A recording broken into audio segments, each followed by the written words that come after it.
Lee Marvin was famous for playing tough guys in movies, but his last years were really hard. Behind all those scary movie roles and mean looks was a man fighting his own problems and losing his fame.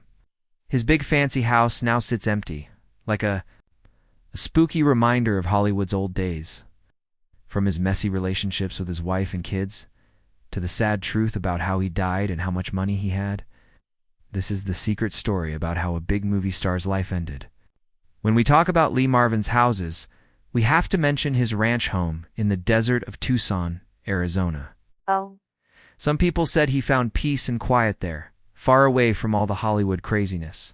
Tucked away in the pretty hills, Marvin's desert hideaway showed off the country style and timeless look created by a Swiss architect named Josias Josler. Built in 1936, this amazing one-story, adobe house became one of Marvin's favorite places to live.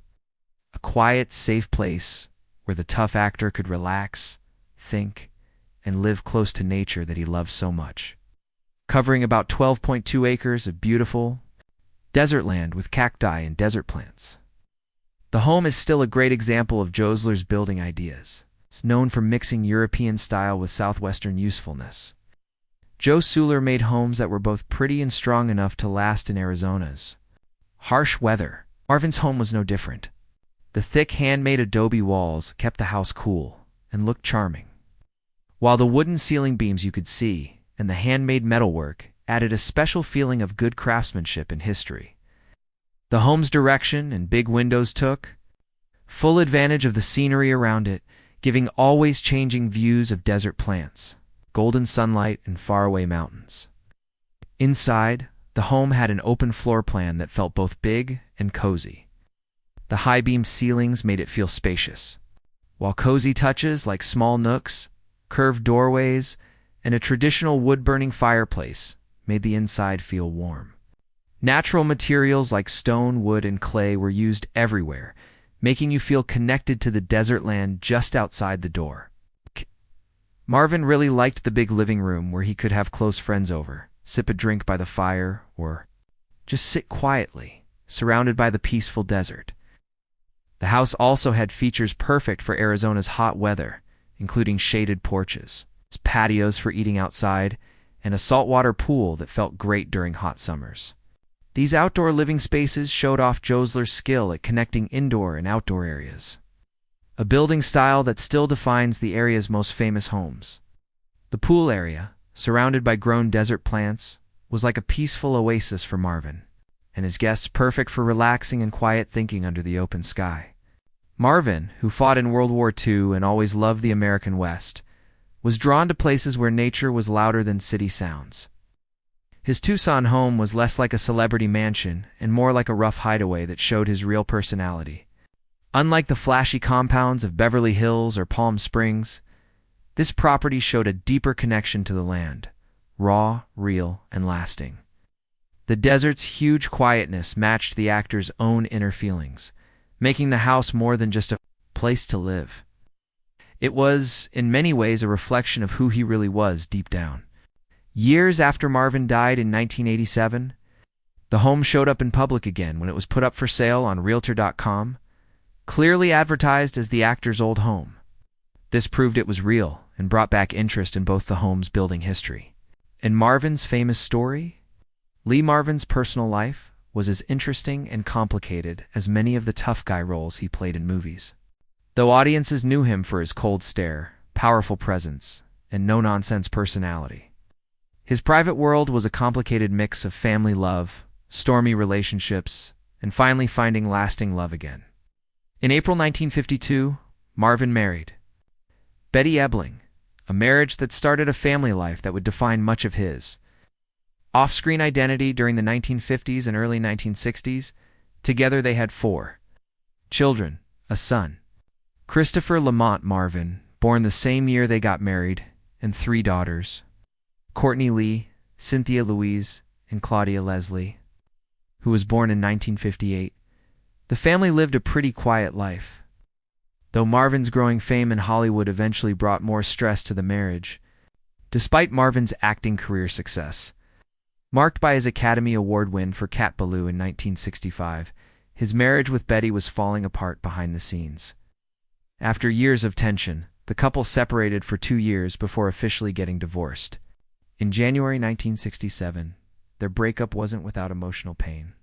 In her 2010 book, Tales of a Hollywood Housewife, K-Memoir by the first Mrs. Lee Marvin, Betty Ebeling gave an honest and direct account of their years together. She talked about the stress of living with a man so deeply caught up in being a tough guy but who was sometimes emotionally distant and unpredictable.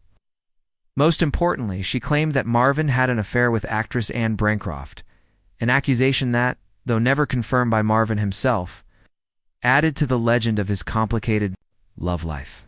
After his divorce, Marvin started one of the most public relationships of his life with actress Michelle Triola. Their 6-year partnership never led to marriage, but it did start a famous legal case after they broke up. Marvin v. Marvin, a widely covered lawsuit in which Triola wanted money under the claim that they had shared a marriage-like relationship. The case brought the word palimony into American legal and cultural language, making headlines across the country and painting Marvin as both a reluctant symbol of modern relationships and a man caught between old Hollywood traditions and changing social rules. Yet, after that media storm, Marvin's life became quieter and more thoughtful. In 1970, he reconnected with Pamela Feely, a woman he had known since childhood. Their bond, based on a shared past and familiar warmth, provided stability. After the chaos of the previous decade, Marvin married Pamela later that year. The two stayed together until his death in 1987. Their marriage marked a return to emotional stability for Marvin, a relationship away from the headlines built on friendship and shared history rather than celebrity drama. After Marvin died, Pamela honored their life together by writing Lee, a romance published in 1997. The book was not only a love letter to her late husband, but also a personal look into the private life of a man who had become a cultural icon. Through Pamela's eyes, Marvin was shown to be more than the rough and tough anti-hero of movies. He was also a man of quiet affection, deep loyalty, and complex emotions. Tragedy would later visit Marvin's legacy in another way. 2 of his children, Claudia Leslie and Christopher Lamont, died before him, passing away in 2012 and 2013, respectively. Despite the fame and fortune, Marvin's family life had both joy and sadness, shaped by the complications of love, fame, and human weakness. One thing you may have missed about Lee Marvin is his community property case.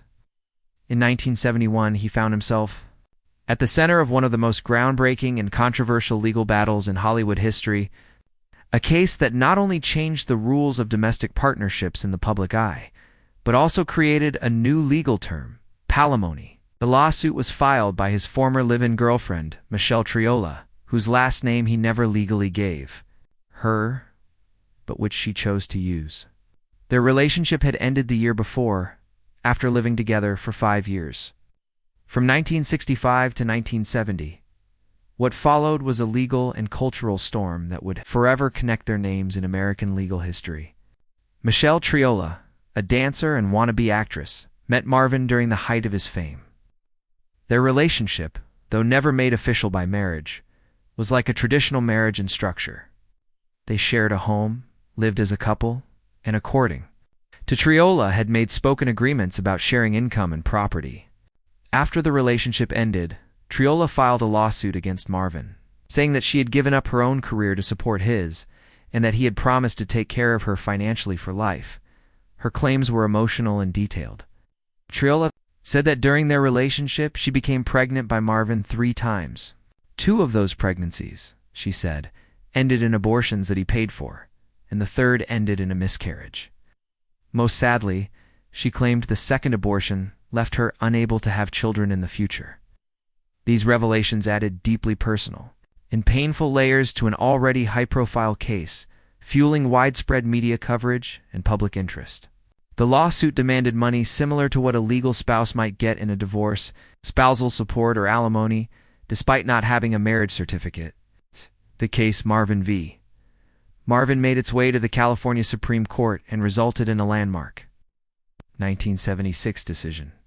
In it, the The court ruled that while unmarried partners were not automatically entitled to the same rights as married spouses, agreements made between partners, either spoken or implied, could be legally binding and enforceable under contract law. This gave birth to the legal concept now widely known as palimony, a mix of the words pal and alimony, meaning support payments to a former partner who was never legally a spouse. The court's decision opened the door to a wave of similar lawsuits in following years, particularly in California, where living together without marriage was becoming more common. However, while the court acknowledged the possibility of such agreements, it did not side entirely with Triola. After years of legal battles, including a lengthy trial in 1979, the court found that no such agreement existed in her case and ultimately ruled in Marvin's favor. Triola was awarded no financial support beyond what Marvin had already provided. During their relationship, still, the trial had a lasting impact not only on California law, but also on American cultural attitudes toward living together in non-traditional partnerships. The case highlighted the legal gray areas that existed for unmarried couples sharing lives, finances, and futures, and it forced lawmakers and courts to take those realities more seriously. The fame of the case also turned Michelle Triola into a public figure in her own right. While some saw her as a trailblazer for women's rights and relationship equality, others viewed her actions through a more critical lens, accusing her of exploiting her relationship with Marvin for money. For Lee Marvin, a man known for his tough exterior and stoic screen presence, the lawsuit was an unwelcome intrusion into his private world. He maintained that he had supported Triola generously during their time together, and that no promises of lifelong support had ever been made. Still, the trial and the following media frenzy left a lasting mark on his personal and public image. It pulled him unwillingly into a legal drama as intense as any movie role he had ever played, with consequences that extended far beyond his own life. The legal saga between Lee Marvin and Michelle Triola reached its peak in 1979, marking a pivotal moment in American family law and further intensifying the public spotlight on one of Hollywood's most contentious and culturally significant breakups.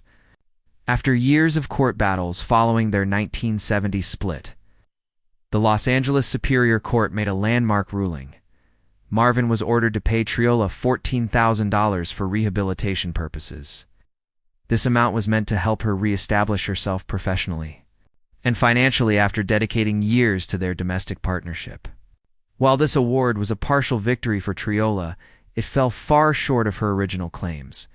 Triola had wanted half of the $3.6 million Marvin earned during the 6 years they lived together, arguing that their relationship, though never made official by marriage, had worked as a marital union in every practical sense.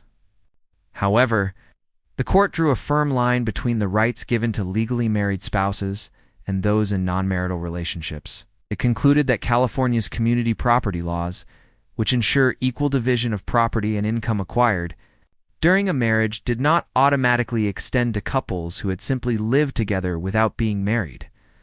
In its ruling, the court emphasized that for partners in non-marital relationships to share community property-like rights, there must be a clear agreement, either written or spoken, between the parties, stating that they intended to share earnings and assets. Without such a contract, the law could not assume equal entitlement. While the judge initially accepted the idea that Triola had sacrificed her own career to support Marvin, the court was not convinced that he had promised to share his wealth or support her indefinitely. The $14,000 rehabilitation award acknowledged some moral responsibility on Marvin's part, recognizing Triola's contributions to their household and the life they shared. However, the court stopped short of endorsing her broader financial claims. The decision was controversial, balancing modern ideas about partnership and fairness with the legal requirement for clear contractual evidence. It essentially carved out a new legal landscape for couples living together. Personal promises were no longer enough. Proof of intent to share assets had to be concrete and demonstrable. But the legal battle didn't end there. In August 1981, the California Court of Appeal reviewed the case and overturned the lower court's decision. The appeals court concluded that no enforceable contract, written or oral, existed between Marvin and Triola regarding shared financial obligations or support. As a result, the $14,000 award granted to Triola was canceled. The ruling became a definitive statement on the limits of palimony. While courts might recognize contracts between non-married partners, they would not assume them. Without clear and mutual agreement, no financial entitlement existed. The aftermath of the case had a profound impact not only on Lee Marvin's personal life, but on American family law. It set the standard for how courts would handle living together disputes moving forward, signaling that the emotional reality of a long-term relationship would not in itself carry legal weight unless backed by a verifiable contract. Celebrities and the public followed the case closely, recognizing its implications in a rapidly changing cultural landscape, where non-traditional relationships were becoming more common. As for Michelle Triola, though the lawsuit didn't yield the financial outcome she had hoped for, she continued to live a public life. In a twist of fate, shortly after her breakup with Marvin, she began a long and stable relationship with actor Dick Van Dyke in 1976. The two remained together for more than 3 decades, offering a quieter, more enduring love story after the turmoil of the Marvin case. Triola never married again, but became known as both a symbol of a woman asserting her rights in a shifting legal landscape and as a devoted partner in her later years. In the aftermath of the infamous Marvin v. Marvin case, public interest did not fade. It only got stronger. The highly publicized trial, which introduced the term palimony into American legal talk, took on a life of its own in the media and popular culture. For Lee Marvin, the courtroom battle over financial support for his former partner Michelle Triola was not only legally exhausting but personally embarrassing. Years later, in a moment of raw honesty or perhaps frustration, Marvin added fuel to the fire by calling the trial a circus. His blunt statement that everyone was lying, even I lied, sparked fresh waves of controversy and raised serious questions about the honesty of the testimony given during the proceedings. These remarks were widely quoted and discussed in the press, casting a long shadow over the credibility of the trial's participants. Marvin's admission to lying under oath quickly caught the attention of legal commentators and law enforcement. Perjury, knowingly making false statements while under oath, is a serious criminal offense, and the suggestion that a central figure in a high-profile civil case had committed it was no small matter. Officials reportedly considered investigating Marvin for perjury, and there were public calls for accountability. However, no formal charges were ever brought against him, whether due to a lack of actionable evidence, legal complexity, or a desire to let the matter rest. Prosecutors chose not to pursue the case further. This lack of legal follow-up didn't spare Marvin from public scrutiny. His honesty, while perhaps admirable in its brutal truthfulness, reopened wounds from the trial and damaged perceptions of his character. For some, his admission painted him as a flawed but self-aware man caught in an emotionally taxing ordeal. For others, it appeared to confirm suspicions that the trial was less about justice and more about manipulation, strategy, and damaged pride. At the same time, the case's bizarre twists and emotionally charged details made it perfect for satire. In the world of entertainment, American television, always eager to make fun of real-life drama, quickly seized on the cultural moment. One of the most memorable comedic interpretations appeared on Saturday Night Live, which used the case as inspiration for its popular recurring sketch, Point Counterpoint. The format, featuring exaggerated arguments between fictional pundits, was a perfect vehicle to parody the he-said-she-said dynamic that dominated the Marvin Triola dispute. With sharp dialogue, biting humor, and an undercurrent of social commentary, the sketch turned a real legal battle into a comedic symbol of the era's changing gender politics and legal norms. Another notable parody came from The Tonight Show. Starring Johnny Carson, the reigning king of late-night television, Carson, a master of observational humor, capitalized on the case's notoriety with a skit in which he portrayed Adam, while guest Betty White played Eve. The scene made fun of the notion of ancient relationship disputes being settled in modern courtrooms, cleverly drawing parallels between biblical unions and contemporary legal wrangling. Betty White, known for her razor-sharp timing and subtle wit, played off Carson's performance perfectly. Their dynamic turned what had been a painful legal fight into a universal, absurd tale of love, blame, and miscommunication between the sexes. These sketches were more than just entertainment. They showed how deeply the Marvin case had gotten into the American consciousness. It was no longer just a legal dispute or celebrity gossip. It had become a cultural touchstone. The case spoke to shifting societal values around living together, gender roles, and the evolving definition of partnership outside traditional marriage. Through humor, late-night, and sketch comedy helped audiences process the social anxieties and tensions that the case embodied. By the final years of his life, Lee Marvin, legendary actor, decorated World War II veteran, an icon of rugged masculinity, was battling serious health problems, brought on in part by decades of heavy smoking and drinking. Though his screen presence remained tough and commanding, his physical strength was quietly getting weaker.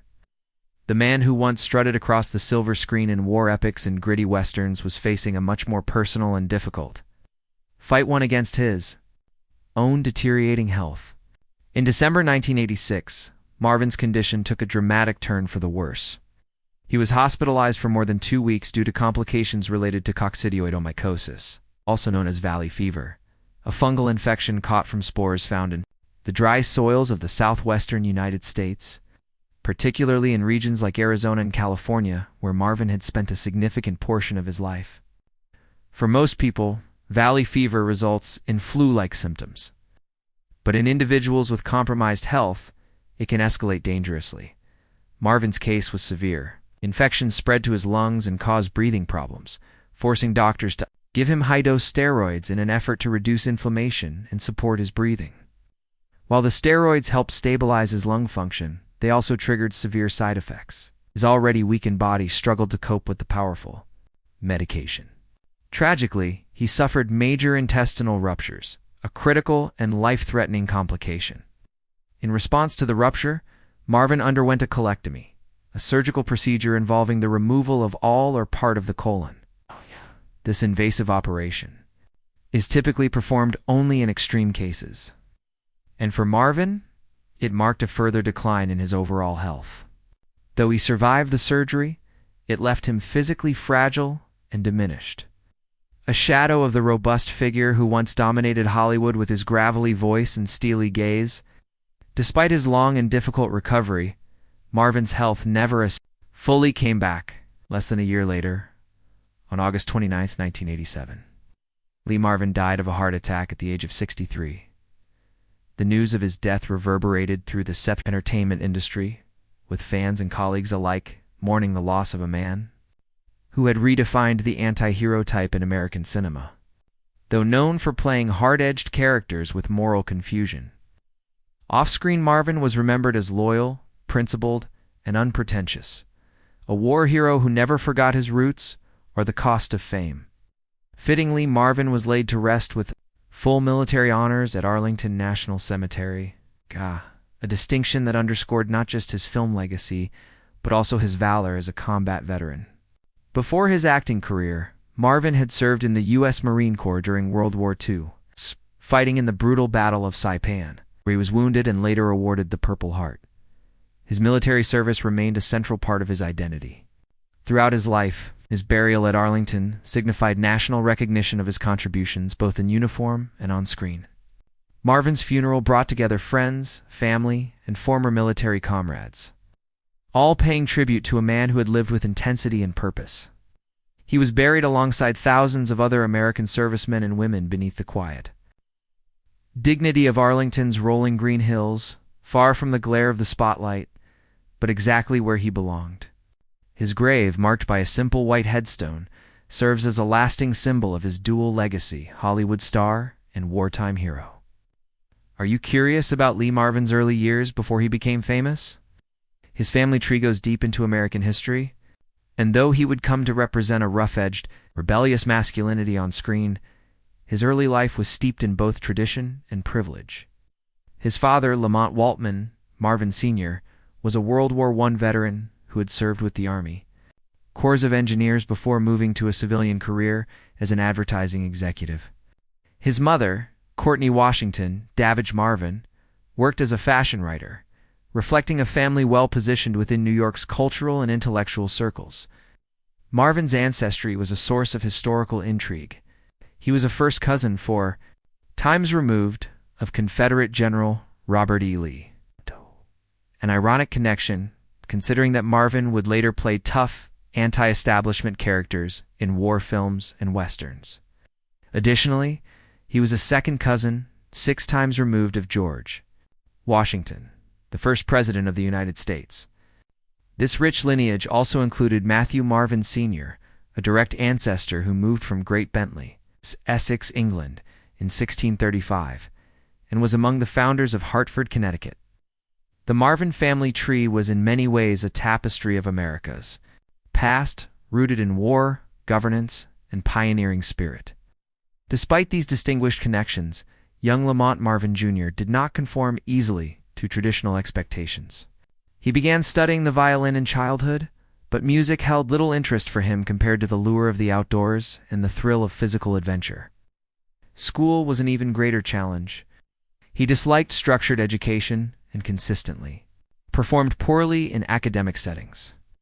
As a boy, he found refuge not in books or instruments, but in the untamed landscapes of the American South.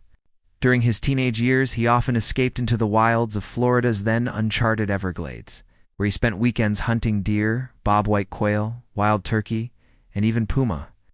These early experiences gave Marvin a deep connection to nature, and a rugged independence that would later become defining traits in his public persona. His rebellious nature frequently put him at odds with authority figures. He was kicked out of multiple schools for a bunch of behavioral issues, smoking cigarettes, skipping classes, fighting with other students, and struggled to fit into the structured environments that demanded conformity. At a time when discipline and obedience were expected of boys from respectable families, Marvin charted his own unruly course. His parents tried various educational environments in hopes of taming his wild streak. During the late 1930s, he was sent to the Manumet School, a progressive Christian socialist boarding school in Pauline, New York. The school's emphasis on cooperative living and social justice stood in stark contrast to the elite military institutions, popular among the upper classes. Although the school was known for encouraging creative expression, it wasn't a lasting solution for Marvin's restlessness. He later attended Peekskill Military Academy in Peekskill, New York, a school with a reputation for imposing strict discipline and preparing young men for service. But even that setting failed to restrain his defiant streak. After yet another expulsion, Marvin was finally enrolled at St. Leo College Preparatory School, a Catholic institution in St. Leo, Florida. Though more structured and religious in orientation, it offered Marvin one final attempt at stability before the looming specter of World War II would reshape his life entirely. What do you think about Lee Marvin? Leave us your comments in the section below. We hope you have found this helpful video. Don't forget to leave a like, share, and subscribe to the channel if you like it. Thank you for watching this, and see you in the next videos. Goodbye.